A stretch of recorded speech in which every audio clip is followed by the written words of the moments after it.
Ladies and gentlemen, introducing the worst fucking podcast you've ever heard. Both Mikes.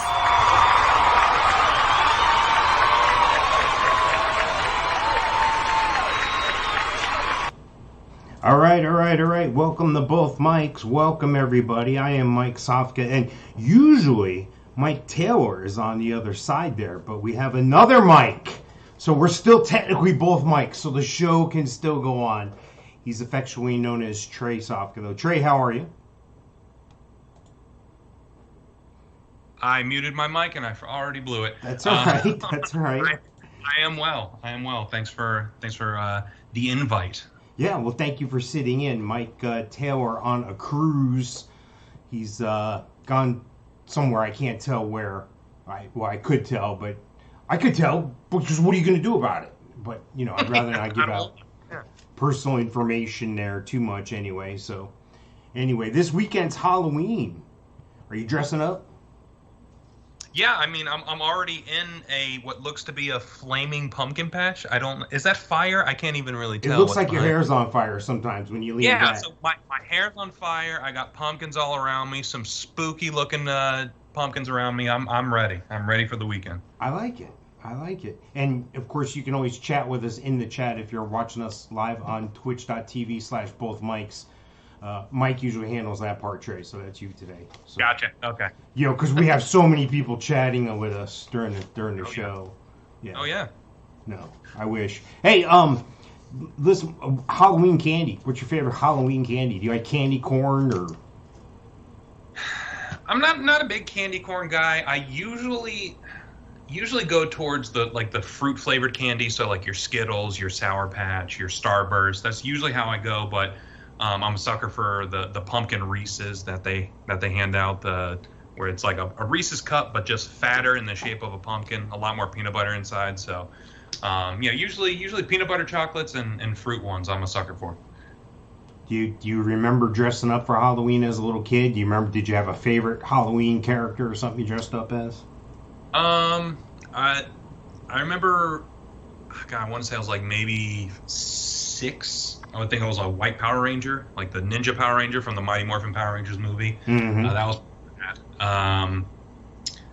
you could still do that today. That's still relevant today, right? Plays. Timeless. It still plays.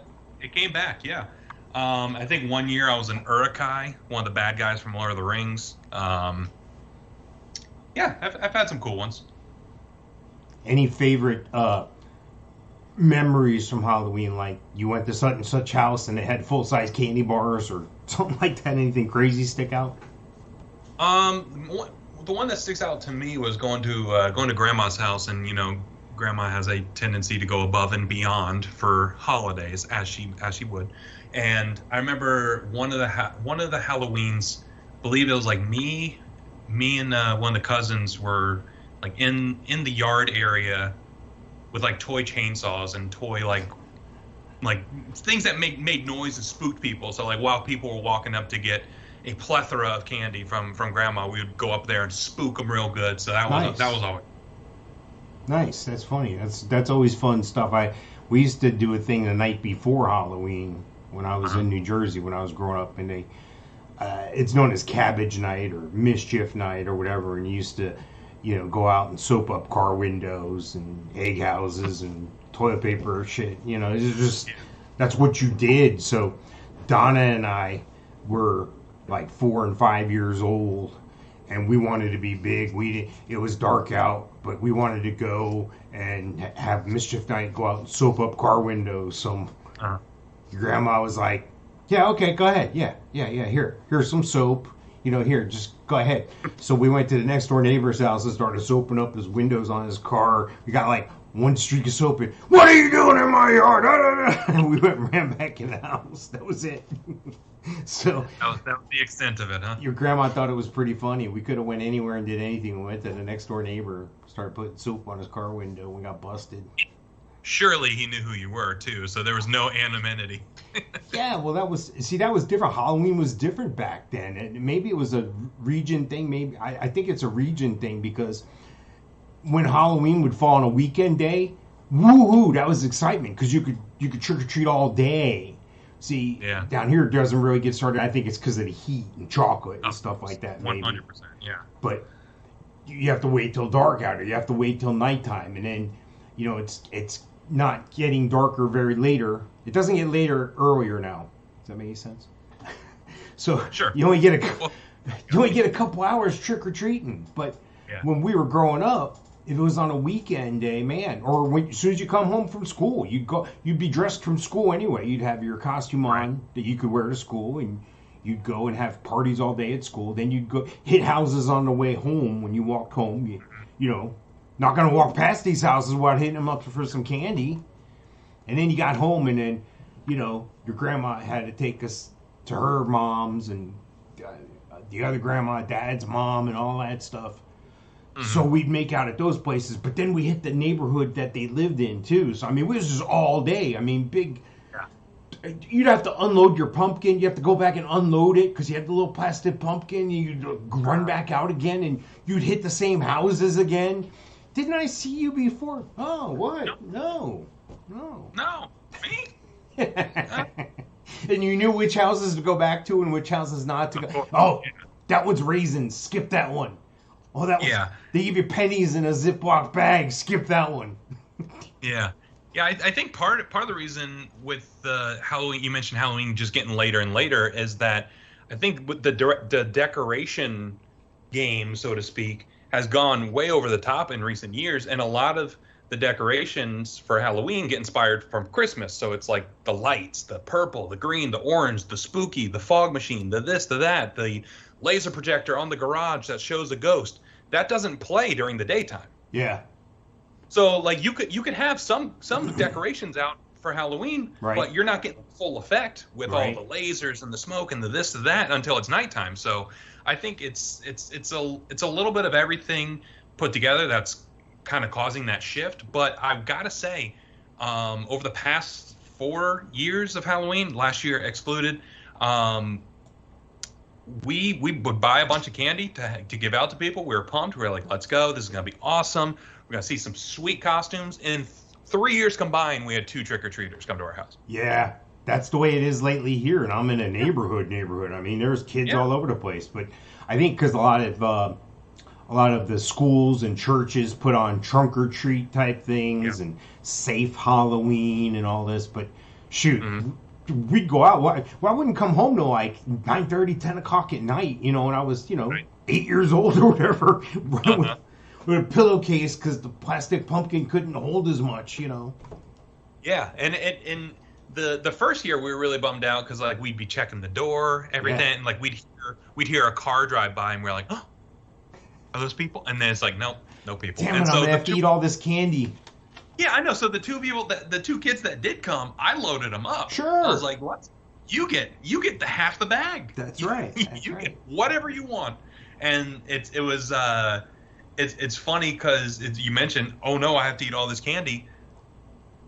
We'd buy like some stuff we liked so that in the event that nobody came, at least we had some snacks. We had some treats for the next couple of weeks. So now do you remember going to houses where they leave the candy out on a tray table and it's like take one or whatever? Yeah. Oh yeah. Did you empty the bowl or no or what? You left one? Emptied the bowl. I think the extent of my mischief was taking 2 if it said please take 1. Yes. I think it was a big thing where if other people were like right behind us, I didn't want to empty the bowl and be like, screw you, sucker. I got all the candy. I was like, I don't want to be that guy. Right. I don't like that guy started so early. Do you remember going to houses where like they have an elaborate setup and they maybe have like a scarecrow sitting in the chair, then you get up there and it's a dude and he's like, ah! Yeah, I remember that a couple times, yeah. I always enjoyed those because it was more than just go up, get the candy, bye-bye. Like it was like having that little scare element made it more of an experience. Right. It made it more memorable. So I love when people do that, but I just think I don't know. I don't want to make assumptions just based on my personal experience because I'm sure it's different for everyone, but it just seems like it's with the trunk or treats and with the school events and with the church events and all that, I just feel like it's not as widespread as it was, and it's a little more dialed in. It's not as loosey goosey. Well, even when I was, a kid, I mean, we're talking almost 50 years ago or so, there was reports of people putting razor blades in apples and handing them out. So like we weren't allowed to eat any of the candy till it was inspected at the house. That was a thing even back then. But I mean, nowadays there's crazy people out there. You can't just send your kids out. Your kids not dressed like they normally are. You can't tell them apart from anybody else should they go missing. And you're sending them to strangers' house who are luring them in with candy. What's wrong with this picture? Yeah. Think about it. Yeah, it's any other day of the year you're calling the police, but one day a year you're like, no, it's fine. Yeah, go ahead and change the way you look too. Make it more difficult. Dress up like a Smurf, like all the other 100 kids. So it's really hard to find you. Yeah. Yeah, Smurf, by the way. I love that. Love that. Nobody's been a Smurf for 25 years. But my favorite is when people are like, oh, they're putting drugs in candy. Be careful, you might get edibles. Nobody's doing that. Nobody's giving out their edible stuff. Yeah, nobody's giving that stuff away. Are you kidding me? I paid $6 for this edible bar here. No, I'm not giving those out. It's fiscally irresponsible to be doing that. Nobody's going to be doing that. It's not a thing. It's not real. That's fake. Well, we used to get this. It was like they sold it in a roll, and you'd unroll it, and it was paper, and it had like different color dots on it, and they were like candies, and you eat them off the paper and stuff like that. Uh-huh. Wax lips and stuff like that was always fun. Yeah, I think I had that a couple times early on, but I never got the appeal. I'm like, this sucks. This is way too much work. Like this is a whole lot of nothing. Like it looks better than it actually is because you see the paper and you're like, oh, there's so many, but then the dots are this big, microscopic, and it's like this isn't worth the juice. Isn't worth the squeeze on this. No way. And then they used to have wacko stuff, like there was these wax things that had like this toxic liquid inside in all different colors. Sometimes they'd be shaped as bottles, whatever. Yep. You have to chew the wax off, drink the liquid, then you chew on the wax for a while. And then they'd have candy cigarettes, man. Candy cigarettes. They came in a pack, and each cigarette candy was like gum or something. And when you got them first out of the pack, you could take that first one, and they had like a powder sugar on the outside, and you could blow through it, and it looked like smoke came out. And it was like, Jesus, that would not go today at all. I mean, jeez. Now, big tobacco had its stranglehold on the candy scene for a minute. Bubblegum cigars and stuff. Oh yeah, man. Yeah, they were training you. Oh yeah. So, hey, on Sunday, which is Halloween, they're saying we may get a problem. We may have a problem with something called the solar flare. Have you heard about this? I've heard of solar flares. I don't know about this one in particular, though. Well, they say it's affected some parts of the world already. This is according to NewYorkPost.com, so it must be true. Halloween solar flare headed for Earth could disrupt power grid. So they're saying that the sun launched a massive solar flare yesterday that's headed in Earth's direction. The strongest storm seen in the current weather cycle. See, right now we're safe because it's night. So there's no solar flare going to come here. Yeah, no solar flares, please. Yeah. Get out of here. The volley of radiation may trigger the northern lights if it collides with our atmosphere and could cause major issues for power grids, experts suggest. NASA's Solar Dynamics Observatory, which tracks the sun's activity, captured an image of the event at 11:35 Eastern, yada yada. Of course, that's is that the image? I don't know if that's the exact image. That's the image that goes with the story, so I'll give it that. Flares are ranked by letter, with the biggest labeled as X class. The smallest flares are A class. This one is considered to be an X class. So this is like a Category 5 hurricane. This is what it is. That picture there is a picture of a solar storm or flare coming off, but it's not clear whether that's the same one. Gotcha. So be warned. Halloween, you might be without power. That'd be crazy, huh? Yeah. Have you seen the movie The Purge? No, but I know about it a little bit. I've seen highlights of it or whatever. Yeah, this is the makings of a little Purge movie here. Oh, is that what All the happens? The power goes out on Halloween? there's been like 5 or 6 Purge movies, so I'm sure this is the story for one of them. But like the whole premise of the Purge is that all crime is legal for 12 hours, and so one of the things that some of the bad guys do when they're out and about up to no good, they cut the power on some places, and that makes things a little spookier, a little scarier. So this has the makings of a real life Purge situation. So depending on where it's affected, this could get very interesting. Yeah, nowadays, like we talked about, it's a different world nowadays. You can't just send your kids out, but then again, do you really want like we talked about, do you really want your kids going around the neighborhood? I mean, I don't. I mean, I know my neighbors. I know who they are. I know some of them. I don't know all of them, and I don't know who they know that's over at their house. I used to be a time where you'd go to somebody's house and sometimes they'd have like a haunted house set up in the front lawn or something and stuff. You can't do that now. You can't do that. It's crazy. Yeah, so two things on that. One, did you know insurance companies sell haunted house insurance? Shut up. Really? Yeah, I swear. So if you have like a haunted house that you have people go through like in your front yard, because technically they're on your property, you could buy insurance for the day of Halloween, so that in the event that something does happen, you're covered. That's a real thing that some insurance companies do. Well, that's out there for a reason, because somebody sued somebody. 100%.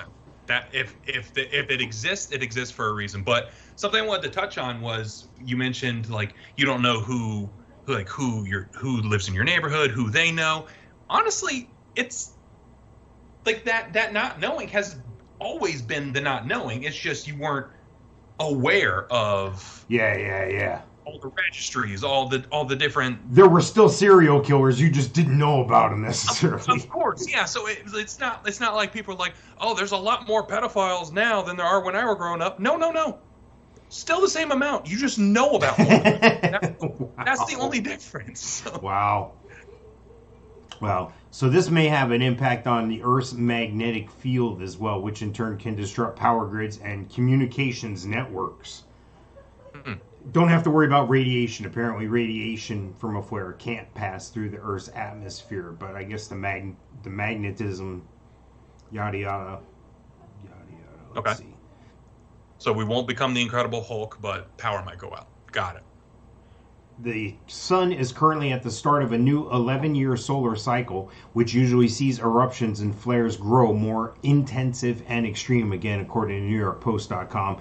These events are expected to peak around 2025, and it's hoped the solar orbiter will observe them all as it aims to fly within 26 million miles of the sun. So they're putting something up there to measure this stuff, so that's good, I guess. I can't imagine being 26 million miles away, and that's close. Right? Yeah, it's right down the corner. Yeah. Yeah. I'm 5 minutes away. Can we get an Uber? Million. Yeah. It's well. I don't know if this is reassuring or ease of mind, but if the sun does blow up, we'll never know it because it'll be like that. We'll be gone instantly. Yeah. So, yeah. Think about how big the sun is and how concentrated that thing is. If anything seriously ever goes down, it's not like we're going to be staring at it as it slowly encroaches us. It's like, no. It's going to be real quick. Right. Well, speaking of stuff like that, there's a chance that we're going to have an asteroid hit us sometime. I mean, it's math at a certain point, okay? But they're asking what would happen now if an asteroid was going to hit Earth. There's hypotheticals out there as to how things would happen and our response and all this.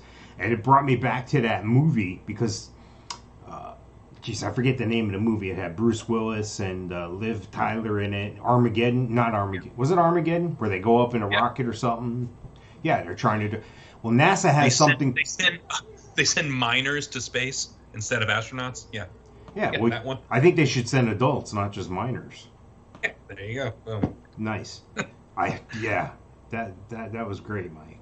All right, so listen, there's a thing called DART, and I looked it up, and I found out what DART stood for, but now I'm drawing a blank, so I'm scanning through the thing. But there is something out there that they can shoot. They're thinking they can shoot down an asteroid. This is according to space.com. It's the NASA's DART asteroid deflection mission about to launch, and a new movie, Asteroid, disaster movie, coming to Netflix. So these two things are happening simultaneously. I don't think it's a... You think it's a coincidence that the movie's coming out about a situation like this, and now we have a way to do this, actually? Listen, that's phenomenal marketing. Tip of the hat to Netflix. Yeah. Tip of the hat. Double asteroid redirection test, DART, D-A-R-T, double asteroid redirection test. I don't want the test. I want the real thing, man. Right? Is it in the shape of a dart? See, these are things I want to know. I didn't see it. Is it being launched by a giant hand like this and just released at a certain point? Like, what's the launch look like on this thing? We have questions. We demand answers. It's scheduled to depart on November 23rd. The spacecraft will eventually slam into a small asteroid orbiting a larger asteroid to see if the maneuver will change its course or so it orbits closer. The measurements of the moon's orbit will be made to see if the path shifted in partnership with a European Space Agency spacecraft. Here's my thing. If you're worried that the moon's orbit is going to be screwed up and you even think you have to measure that, what does the moon control? It's our lunar cycles control the tides, the water. The Earth's 2/3 water. So if the moon's affected, we're affected. So I guess that's smart they're doing that, but if it's a remote possibility that you're going to affect the moon's orbit, stop. Stop. Time out. Yeah. Well, I like when situations like this happen with asteroids, and like you read the story, you're like, Earth nearly got hit by this asteroid, and then you read it was only 900,000 miles away. Close. It's like that. I feel like that's pretty good. Like if it was like 1,000 miles away, I'd be like, oh damn, okay, like okay, this is serious. But like, 900,000, that's pretty good. That's not that close.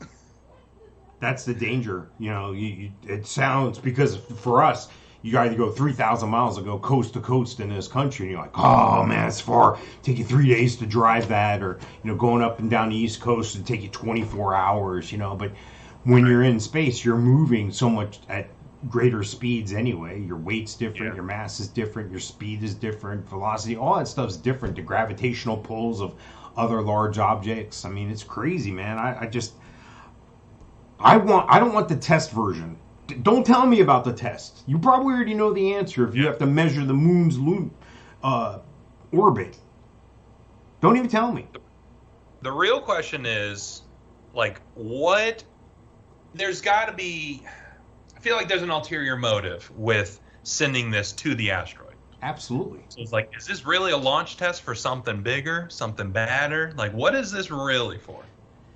Looking for more minerals, rare earth minerals, things that we have, things that we dig up, which are brought from other planets, like lithium, which is a huge thing now, gold, huge.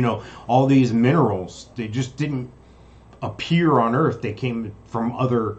We've had asteroids hit us in the past. We just weren't alive. We didn't know. So ideally, if an asteroid were to hit, where would be the best place in the world for it to hit that would cause like the least amount of issue? New Jersey. New Jersey. I don't know.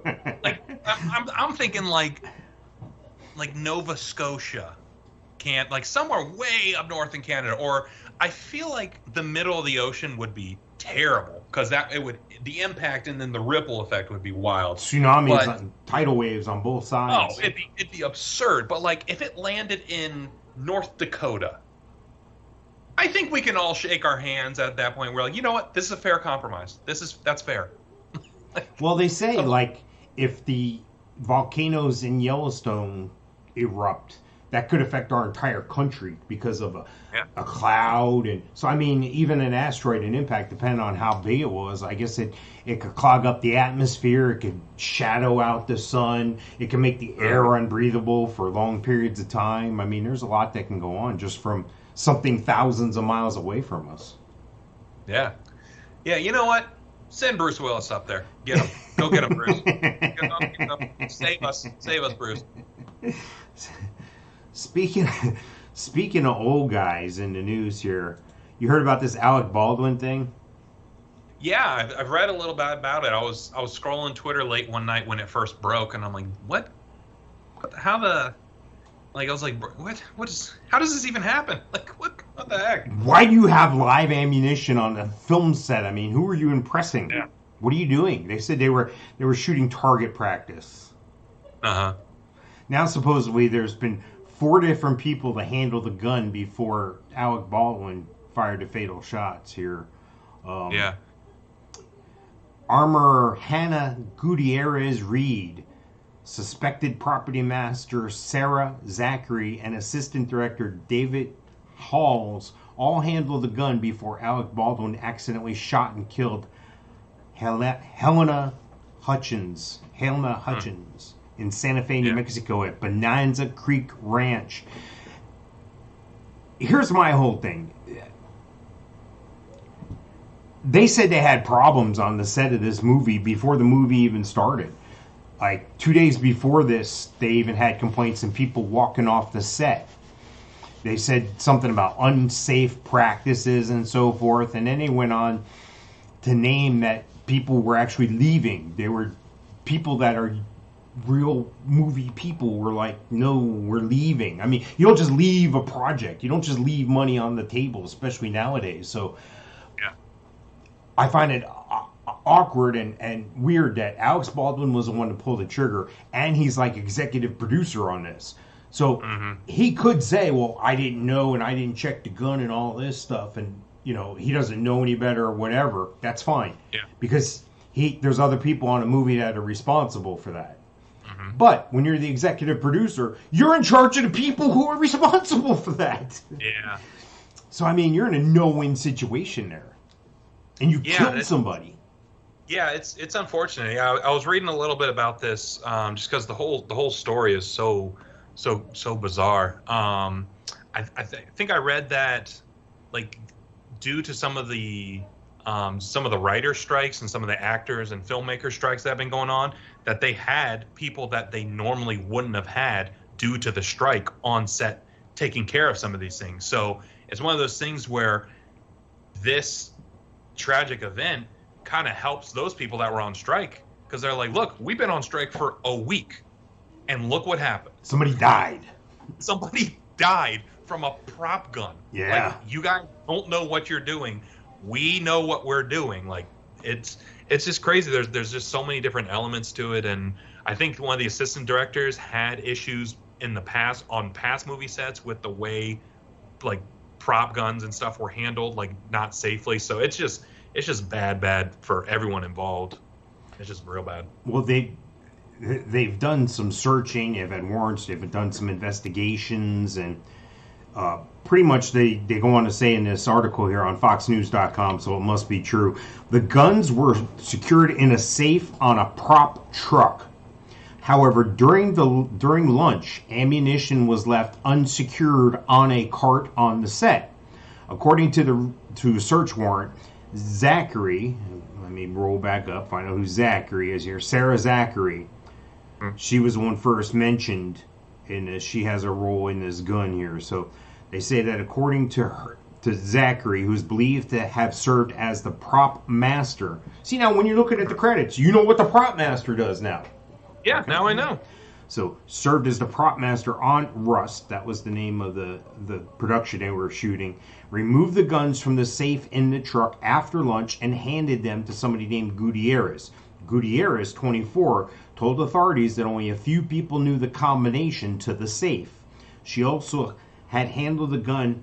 She said that she handed the gun to Baldwin multiple times and also handed it to assistant director Dave Halls. Halls handed the gun to Baldwin before the fatal shooting, per the warrant. So I guess they're wondering if there was any, nefarious action with the gun. I think it was something stupid. I think they had the live ammo, and somebody saw the ammo laying there and went, "Oh, I better put this in this with the," and didn't know the difference. And this I think this is one of those situations where I feel like the prop. What was it? The prop. Was it a cart or was it like a storage locker, you said?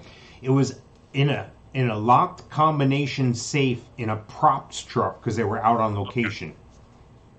Okay, so for that, if they have hey, first off, why do you even have live ammunition on the set? That's my point. A, why is that there? And B, if you have live ammunition versus prop ammunition, you need to make the prop ammunition like fluorescent purple with an orange tip, straight up like a Nerf bullet, just so there is no confusion whatsoever. Well, you can't actually pick it up and nowadays, though, with the HD technology and all this stuff, you can see grains of sand. So they go for realistic-looking stuff. Like if somebody's pointing a gun right at you, you can look down. If it's one of those wheeled barrel guns, like a 6-gun, you can actually see some of the bullets in there. And if it had a bright green tip on it or whatever, you would see that, I guess. See, that's where I disagree. Have you ever seen a movie called Avatar? Yeah. There's a lot of CGI that can be implemented. Yeah, you can take out the little orange on the tip of a bullet if it means saving a cinematographer's life. Like, I don't buy that. And or another point, why have a real gun on set in the first place? Well, I've been thinking about that, and I agree with that, and I'm saying the same thing, but then I'm thinking about it. They were on location in New Mexico. You've been there. Is there rattlesnakes and stuff like that around? But I would think you would have a guy for that he would have the only live gun, the one guy, the security guy. Okay, if we come up with a rattlesnake, we're gonna call you with the walkie-talkie. You're gonna come over and shoot it. Yeah. I don't know. The whole, it just seems like a very old school Hollywood mentality. Oh, we gotta have a real prop gun. We gotta have this. We gotta have that. No, you don't. You just hold out your hand in front of a green screen. Hold out your hand. Like, listen, you can go on Twitter right now and say, "Hey, can someone Photoshop a gun in my hand?" And it will be very real in 15 minutes flat. Like, especially when you have some of the like Alec Baldwin, for example. Like, you're telling me he can't find somebody that's good with CGI? I don't know. It just seems like a very old school Hollywood tactic, and I would not be surprised if this brings some sweeping change to how things like that are handled, because it's 2021. CGI is outstanding nowadays. I just don't see a need to really do that anymore. Well, maybe if you had a gun, you'd shoot one of these if you were a North Korean, because North Korea is apparently having some sort of food crisis. And according to NewYorkPost.com, North Koreans are being told to eat black swans. Okay. I've never eaten a black swan, but they say black swan meat is delicious and has medicinal value. The ruling party newspaper Rodong Sinyeom said on Monday as it pushed the bird meat, which is rarely eaten anywhere in the world. Mm-hmm. I've heard people call that blue heron type bird the ribeye in the sky, but those are endangered and you can't hunt or kill those or eat those. But yeah. I don't know. Is this something that you think this has got to be a real story? I mean, it's in New York Post. I mean, I don't believe Have you seen the leader of North Korea? Yeah. He's a chunky guy. I don't think there's a food shortage for him. maybe for the rest of the country, maybe. But I gotta say, I'm curious. I'm curious. Is it going to be like? Is it going to? To me, just looking at the bird, it's got to be between duck and turkey, right? Okay. Like in terms of texture, in terms of flavor, it's got to be. All right, I'll buy that. What's curious, though, is research into breeding the rare ornamental birds for food began in spring of 2019, with state-sponsored researchers even claiming the meat has anti-cancer properties.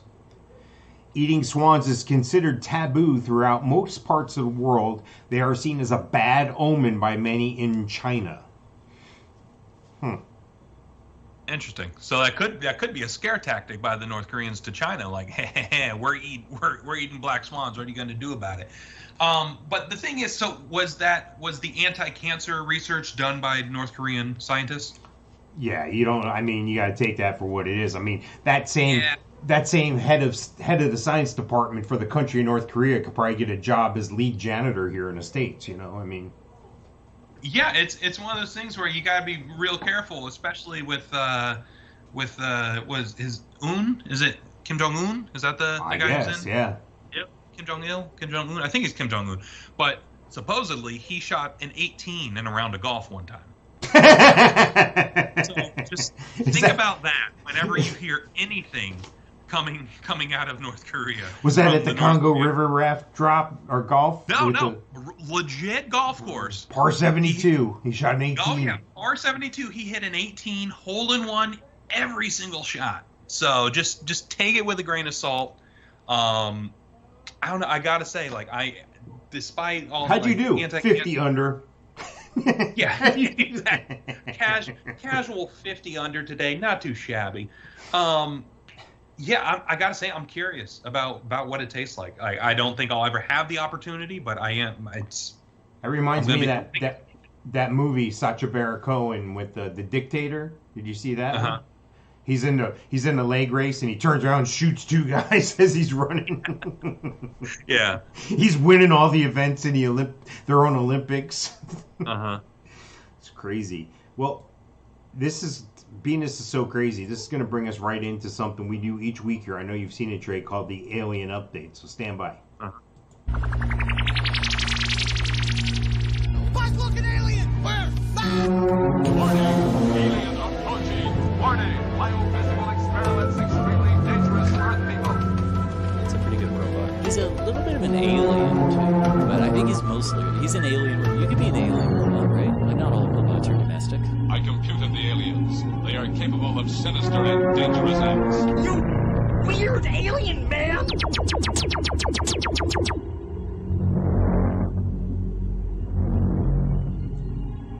All right. The Alien Update is all about the people on this planet that I think are aliens. Let me tell you, there's like 7 billion people on the planet, and there's like a handful of them that control most of the wealth and most of the technology, and they're bringing us as a society into the next great time period. I mean, think about how many things have been invented and done in the past couple of years.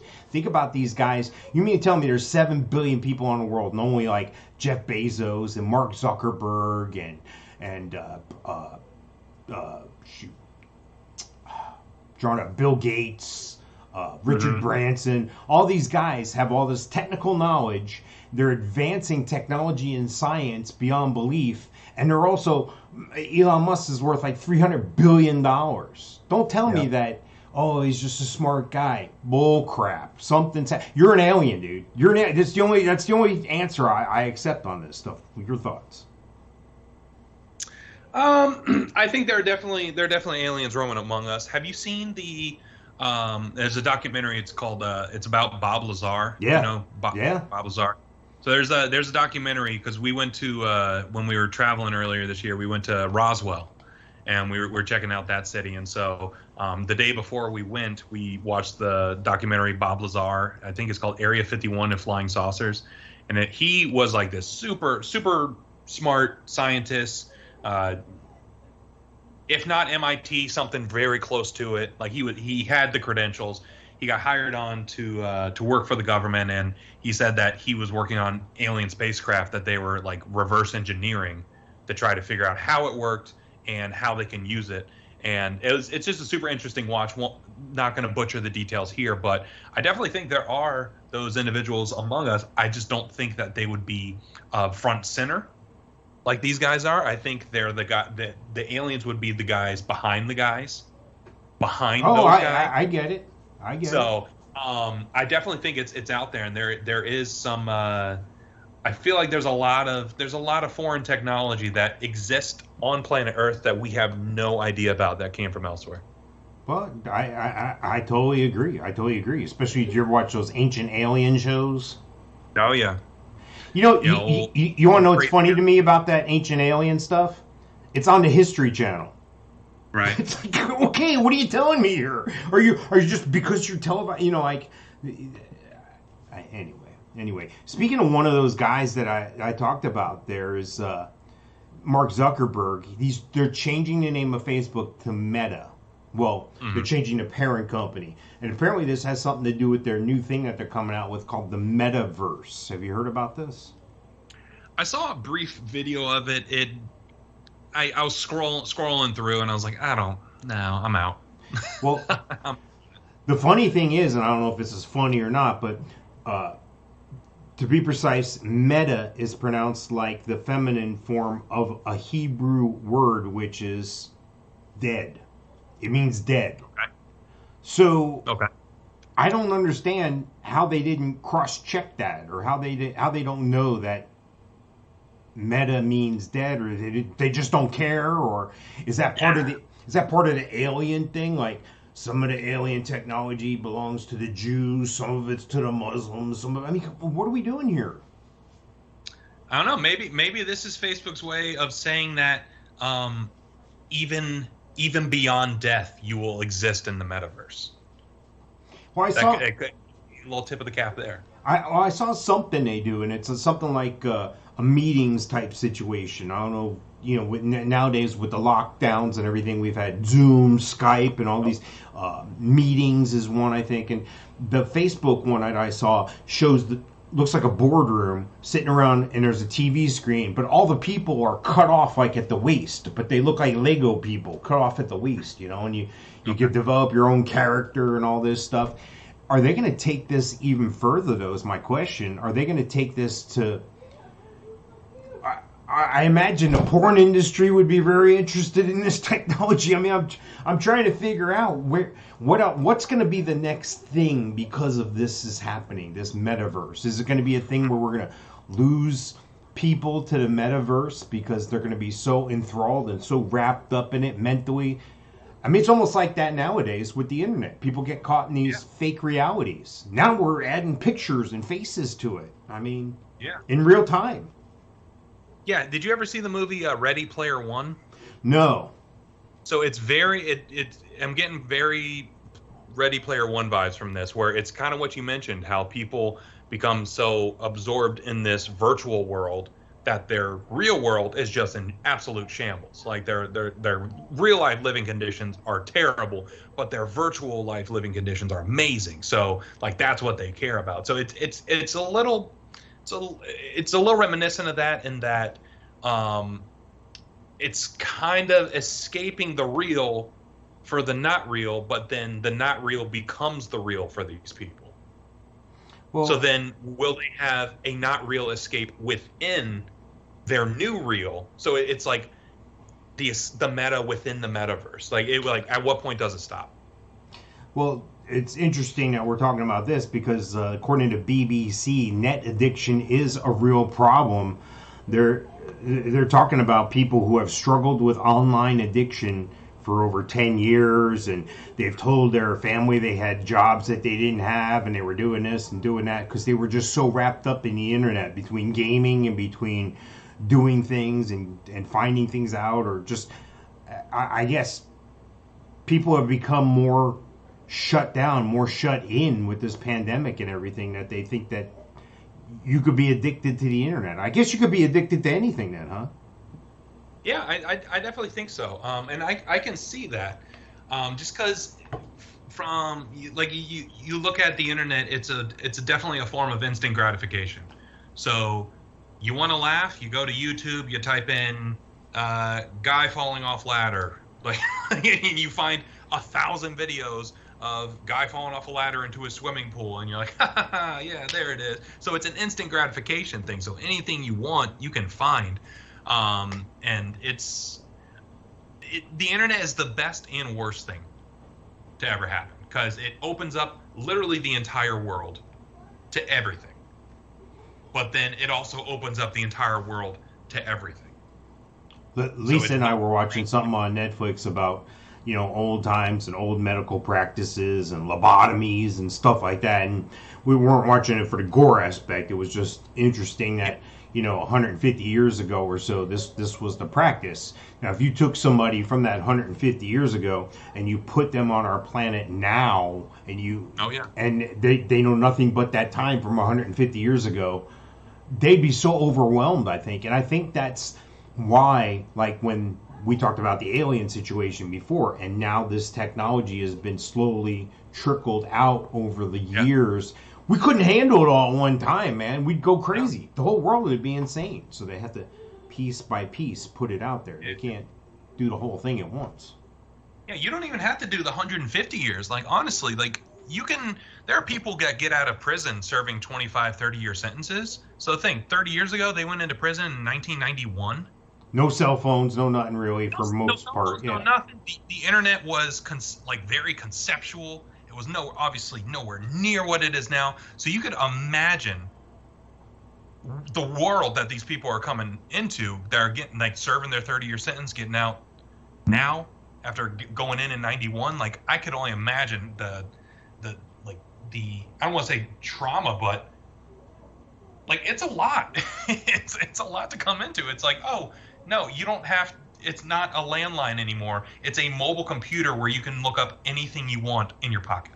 Like, Didn't you ever ride Space Mountain? Before you went on Space Mountain, it was there in that little room. They showed you. Yeah. So it's Haven't you watched Star Trek from the '60s? Yeah, they had little telecommunicators, and we phased in places. Boo! They sucked you up into another place. Yeah. Name whatever you want, you can find it. It's out there. So, yeah, it's super interesting because going back to the addictive personalities and like people being addicted, I think it's. I don't know. I kind of go back and forth because I feel like it is something you should be sympathetic about, but at the same time, you got to have that like some level of self-control, and you got to have some level of personal accountability for it. So it's like, I don't know. Well, it's just like anything else. You can do anything you want, just as long as you do it in moderation. Because anything you do, if I ate 500 pounds of chocolate, I'd probably die. You know, I mean, I like chocolate, but I can't sit down and eat 500 pounds of it all at one time. It's not good for me. I know that. Everybody knows that. So I think sitting in front of the internet, sitting with our phones, which are now connected to the internet, doing things with these electronics, well, what's 5 more minutes? Well, what's another hour? Well, I've already been up till 4 in the morning. I got to get up at 6. I might as well stay up all night. You know, I mean, this is where we're at. On top of the fact that you had mentioned about instant gratification. You know, when I was little, we didn't have a microwave oven. Didn't have it. When I was like almost 20 years old, late teens, 16 or whatever, we got our first microwave oven. And it was so exciting because you could microwave stuff and you didn't have to cook stuff for it wasn't this long, drawn out process. Nowadays, you stand in front of the microwave going, come on, I don't have all minute. Let's go. All right, let's wrap this up. Come on. Yeah, it's crazy how far we've come. So I imagine a time traveler from the past to the future. Imagine it was the opposite, though. Somebody from the future comes back to this time period and they're like, oh, you ain't seen nothing yet. You just wait. Wait till this thing comes out. Oh, so-and-so, he ends up dying. He's killed by so-and-so. You know, and shut up. No way. Yeah. If I had told you in 2019 that the world's economy would be shut down, everyone would be told to stay in their house and don't go out without a covering on your face, you'd have told me I was insane. You said, no friggin' way. Stop. No way. Now look back. Yeah. Times change quickly, and it's super interesting because with the internet as well, it gets people out of their bubble, but keeps people in their bubble at the same time, if that makes sense. So it exposes people to different ideas and different people that they may have never met, because otherwise 60, 70, 80 years ago, you knew the people you lived next to and you worked with. That was about it. Now, you can connect with people who live in Belgium, connect with people who live in Japan, connect with people in real time. And you can play video games with these people and hang out with these people and get to know these people. So, it's like the internet is limitless, but it's a good thing and a bad thing. Like it's so interesting to sit and think about. Well, the internet has done a lot of things, but when you're locked up and cooped up, sometimes you have those get off my lawn moments. So we're going to talk about get off my lawn here in just a second. Get off my lawn. Not in this lifetime, Sonny. Well, I think you're an overeducated 27-year-old version. There's a Mexican, a Jew, and a colored guy go into a bar. The bartender looks up and says, get the fuck out of here. Get off my lawn. Used to stack fucks like you 5 feet high in Korea. Use you for sandbags. Can't you people just leave me alone? Get off my lawn. You'd think the cold would keep all the idiots out. What are all you fish heads looking at anyway? Get off my lawn. You people are nuts. I knew you were a dipshit the first time I ever saw you. You're wrong, egg roll. I know exactly what I'm talking about. You're letting click-clack ding-dong. All right, so this episode of Get Off My Lawn, and Get Off My Lawn is it's exactly what you think it is. I mean, okay, take a look at this guy right here. Talk about Smurfs before. He looks like Papa Smurf, about 80 years old, right? White beard, balding head. All right. This guy's from Rogersville in Hawkins County, which is in Tennessee. Are you familiar? I know you lived in that area for a while. Hawkins County, it sounds familiar. Let me do a quick little search to see if It's an 88-year-old Hawkins County man was charged with 4 counts of aggravated assault Monday evening after he allegedly fired a shotgun at his neighbor's residence over a loud music dispute. Police, I mean, I hate to laugh, but police say that when deputies arrived to investigate the initial shots fired complaint, Otis Vernon Robinson, 88, of 277 Perry Smith Road, Rogersville, then fired shots again, hitting the neighbor's mobile home and nearly hitting a father and son and 2 deputies. This is the ultimate get off my lawn guy. Yeah, this guy's a dumb old man. That's what he is. They weren't even on his lawn. They were just saying stuff loud. Right. I'm guessing if you're in Tennessee at a place like this and it's a mobile home, it's not like a housing community nowadays where they're like, boom, boom, boom, right on top. I trust there's a little bit of acreage, you know? Yeah. Go in your house and turn your TV up. I don't know what to tell you. Well, that's the thing. His TV was probably already all the way up. To listen to his stories, he probably has to crank that thing to 11. But yeah, this guy, you know what? He deserves everything he's got coming to him. Dumb old man. But he's 88 years old. How do you live to be 88 and not make mistakes like this? And then you're 88 and then you do shit like this. It's like you pissed everything away. I don't understand. I mean, I hope I never find out. I mean, this guy's saying that.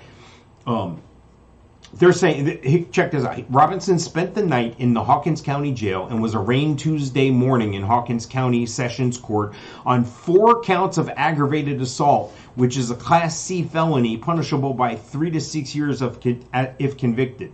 That's it. He could spend the rest of his life in jail, actually. Yeah, absolutely. And I know. Sometimes I encountered this sometimes when through various jobs I've had where. I've worked with some crabby old men, and they're like, "Oh, that's just John. He's old." I'm like, "No.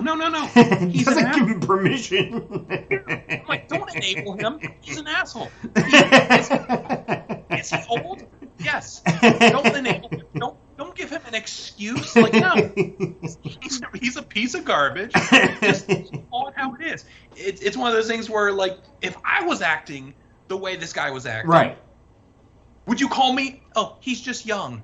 No, you'd call me an asshole. So it's like call it how it is. Don't forgive these guys. Don't enable them. Don't. Yeah, like this guy deserves everything he's got coming to him. Absolutely everything.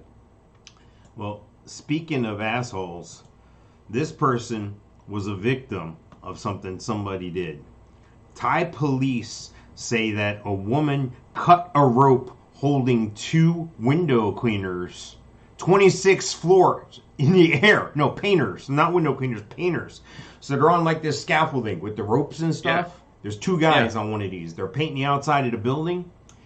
And a woman who apparently was agitated that they were out there doing this on the high-rise condominium in Thailand. This is according to KSL.com. She was angry she wasn't told they would be doing the work. So she opened up the window and cut the rope on one of the... And these guys are dangling for their lives. When will it end? When will the stupidity stop? Yeah, Is that like, the Disney effect? Is that because when you go to Disney, everything's clean and everybody acts a certain way, and you expect as if... I told this story many times before. I worked at Yellowstone National Park one summer as a teen, and... every year they said somebody would try to put their kid on a bison for a photo op, and the bison would gore the kid, and they'd be all upset. Why did this happen? You put your kid on a wild animal. Why do you? So my question is, as a society, have we, through video games, through horror flicks, whatever, are we that desensitized that we can just cut the rope on somebody and go, get the hell out of here? Does it not affect us anymore? I think it very well could. I think that's a good point, because it's like, I think, like, with this lady in particular, here's what I'm interested in. What's the best case scenario for you cutting the rope? That's what happened. I don't think either one of these guys died, so I think that's the best case scenario. If this is the best case scenario, like I'm just curious how she thought it would play out. Well, she's a 34-year-old woman. She first denied she was responsible, and then police sent the severed rope for fingerprint and DNA analysis. She could face up to 20 years in prison if found guilty on a charge of attempted murder. Yeah, absolutely, that's attempted murder, 100%. Crazy. Well, I might as well keep the crazy train going here. You ever look at somebody's photo and go, yeah, he did it. Yeah, that guy did it. All the time. I think this guy did this. And what caught me, what attracted me to this story is the headline. Man arrested in stolen Ricky Bobby racing suit. Hang on, I'm bringing up the thing. All of a sudden my thing is slow here. After a wild crime spree. So this guy, this is in Clackamas County, Oregon. A 25-year-old man is behind bars on numerous charges, according to KPTV.com, after a wild crime spree that ended when he was arrested while wearing a stolen Ricky Bobby Talladega Nights racing suit. What is wrong with people? What has happened? Now, we touched on this before. Could this be a viral marketing attempt for a video, for a TV show that's coming out? Because there's a lot of buzzwords you just hit there. Yeah. Crime-free, yeah. Ricky Bobby, costume. There's a lot of conveniently placed buzzwords there. I'm just saying. Well, apparently this guy went on a crime spree. He stole a pickup truck. He had some woman with him. They ended up trying to use spike sticks on him. They found weapons on him. And apparently he robbed people and did all this stuff. This is what he's charged with, okay? He just wanted to go fast. Attempted assault, attempt to elude a police officer, failure to perform driver something, burglary, failure to appear unlawful use of a weapon, he had outstanding warrants already. His bail set at like $342,500. Oh, yeah. So, I mean, I know people snap. I know stuff happens. I get it. People have bad days. I mean, I get it. You know, you wake up tomorrow and you try again. You know,